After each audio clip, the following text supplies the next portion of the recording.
They told you the world was fixed. They told you the answers were simple. But three minds broke the mold. One proved knowledge is relative, that words are the ultimate weapon. Another moved the earth, demanding we orbit a secret cosmic fire. And the third founded rational science, swearing an oath that redefined human care forever. Prepare for the pre-Socratics who broke reality. Introducing Gorgias, the master of magic words born in Leontini, Sicily, around 483 BCE, Gorgias was a unique spectacle. He was one of the most famous sophists of his time, following Protagoras, and he was known for his dazzling, rhythmic speaking style, a true showman. He was so influential that he contributed significantly to the diffusion of the Attic dialect as the language of literary prose across the Greek world. Interestingly, he was a student of the elemental philosopher Empedocles, learning early on how physical forces shape the world. Gorgias decided that words themselves were the most powerful force of all. Explaining his core philosophy, Gorgias's most famous philosophical work was titled On Not Being, and its thesis was designed to shock. It contained three incredible claims that make him a radical skeptic. 1, nothing exists. 2, if anything did exist, it couldn't be known. 3, if it could be known, that knowledge couldn't be communicated. He wasn't necessarily trying to prove that the chairs they sat on weren't real. Instead, he was demonstrating his power as an orator. His true core philosophy was that if he could use logic and language to prove these three absurd claims, then the power of language was absolute. While these claims made him appear to be a nihilist, 20th and 21st century scholars argue that labeling him a nihilist is misleading. His goal was not to deny reality, but to show the power of persuasive language, illustrating that human understanding is so weak that words can overcome any claim to absolute truth. Explaining main interests, Gorgias's supreme interest was rhetoric, which he viewed as a form of cosmic power, a potent spell that could alter the mind's perception and feelings. His other philosophical interests were heavily shaped by his skepticism. Ontology, the study of being and existence, which he questioned so radically that he concluded nothing exists. Moral relativism. He explored the idea that moral judgments and laws are not absolute, but change depending on the circumstances, the culture, or the speaker's skill in arguing for them. He introduced a flamboyant style of writing to Athens, using rhythmic prose and balance, techniques now known as Gorgianic figures. Explaining his notable ideas and extant rhetorical works. His most enduring legacy comes from the fragments of his work.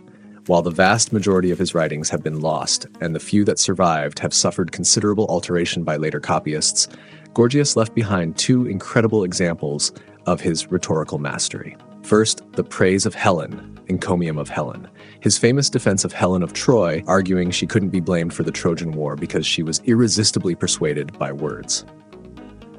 Second, the defense of Palamedes, a legal speech arguing for a man unjustly executed. Gorgias's legacy is complex. Plato, his most famous critic, condemned him, arguing that rhetoric was merely a form of flattery, not a true art. However, Gorgias showed us that words are weapons, tools of influence, and the ultimate measure of power in the human world. Meet Philolaus, the Pythagorean architect of the cosmic fire. Born in Croton or Tarentum in what is now southern Italy around 470 BCE, Philolaus was a pivotal figure in the Pythagorean school. He was a student of the legendary Pythagoras himself, inheriting a deep belief that numbers held the key to unlocking the universe's greatest secrets. Living in the pre-Socratic era, Philolaus wasn't just a philosopher. He was a scientist of sorts, challenging the most basic assumptions about our place in the cosmos, explaining his core philosophy. For thousands of years, everyone believed the Earth was the unmoving center of the universe. Philolaus dared to say, no, it's not. His core philosophy was a radical cosmological model that placed not the Earth, but a central fire at the heart of everything. He believed that the entire cosmos, including the sun, moon, and stars, revolved around this invisible fire. This wasn't a random guess. It was based on the Pythagorean quest for harmony and perfect numerical order in the universe. Philolaus looked at the chaos of existence and saw an order created by the necessary combination of the defined and the undefined. He famously stated, "Nature, physis, in the world order, cosmos, was fitted together out of things which are unlimited and out of things which are limiting, both the world order as a whole and everything in it." His entire worldview is defined by this principle, which introduces these core concepts and their implications. Key concepts. Unlimiteds, apeiron. These are undefined continua, formless matter, or indefinite quantities such as heat, mass, or the void. Limiters, paras. These are principles that introduce order and structure, such as shapes, structural features, and even the number itself. Harmonia. The crucial third principle is the fitting together, or harmony of the unlimiteds and limiters. Without harmonia, these two elements would not combine to form an ordered universe. Numbers. Numbers are not the material of which things are made, but describe the harmonia, defining how the limiters and unlimiteds are combined. For example, a musical scale demonstrates how a continuum of sound, unlimited, can be limited by whole number ratios to create defined pitches. Implications. In knowledge, Philolaus argued that if all things were unlimited, they could not be known. Knowledge, therefore, depends on things being limited, ordered by harmonia and numbers. In cosmogony, the cosmos itself arises from the fitting together of a limiter and an unlimited, such as the central fire, the first limiter and unlimited at the center of a cosmic sphere. In cosmic order, the entire cosmos is structured by these numerical harmonies, much like a musical scale or the harmonies of the heavens. His main interests. Philolaus's main interests were deeply mathematical and astronomical. Cosmology. He sought to understand the structure and movement of the entire universe, moving beyond simple observation to a mathematical model. Harmonics and music theory. Like all Pythagoreans, he believed the universe operated on mathematical ratios, mirroring the harmony found in music. This numerical perfection guided his cosmic model. His notable ideas. Philolaus's most famous contribution is his pyrocentric model. In his system, the Earth moved, orbiting this central fire once every 24 hours. To balance the system, Philolaus proposed a hidden body between Earth and the central fire, the counter-Earth. According to Aristotle writing in Metaphysics, Philolaus added this 10th unseen body because without it, there would be only 9 revolving bodies, and the Pythagorean number theory required a 10th. This daringly innovative model was a direct precursor to the heliocentric, sun-centered universe proposed by Copernicus nearly 2 millennia later. Step into the world of Hippocrates, the father of rational medicine. Born around 460 BCE on the island of Kos, Hippocrates arrived during the brilliant classical age of Greece. He hailed from a long line of physicians known as the Asclepiads, who claimed descent from the god of medicine, Asclepius. Hippocrates didn't just practice medicine, he transformed it from a ritualistic, spiritual practice into a true scientific discipline. He was the most famous teacher of his time, and his approach would become the global standard for centuries, explaining his core philosophy. In Hippocrates' world, if you were sick, it was a curse from the gods. He completely rejected that. His core philosophy was revolutionary. Disease has natural causes. It's not a divine punishment, but the result of environmental factors, diet, and lifestyle. Sickness was simply an imbalance in the body's natural state.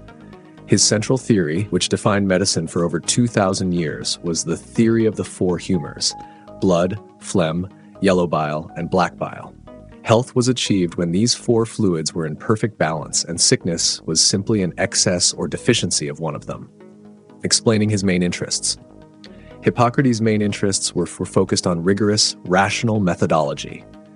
Clinical observation.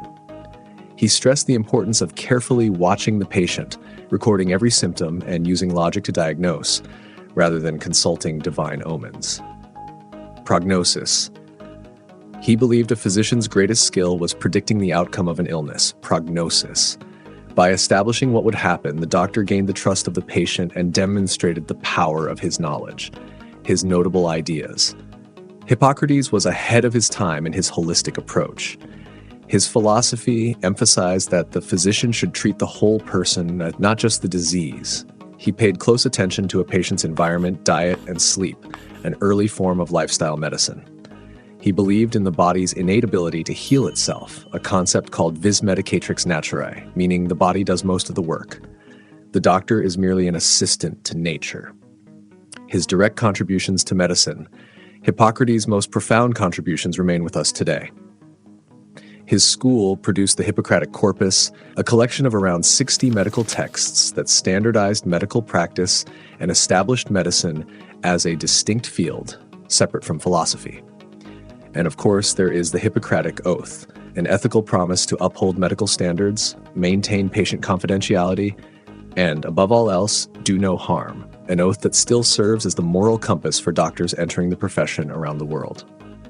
His legacy, Hippocrates' legacy, is immense. He is recognized as the father of Western medicine. His most enduring contribution was institutionalizing the idea that disease is a natural phenomenon open to rational investigation, thereby separating medicine from religious belief. The principles of rigorous patient observation and the ethical standards set by the Hippocratic Oath permanently define the doctor's role and duty, ensuring his methodology, if not his specific theories, remains the foundation of medical science today. Subscribe.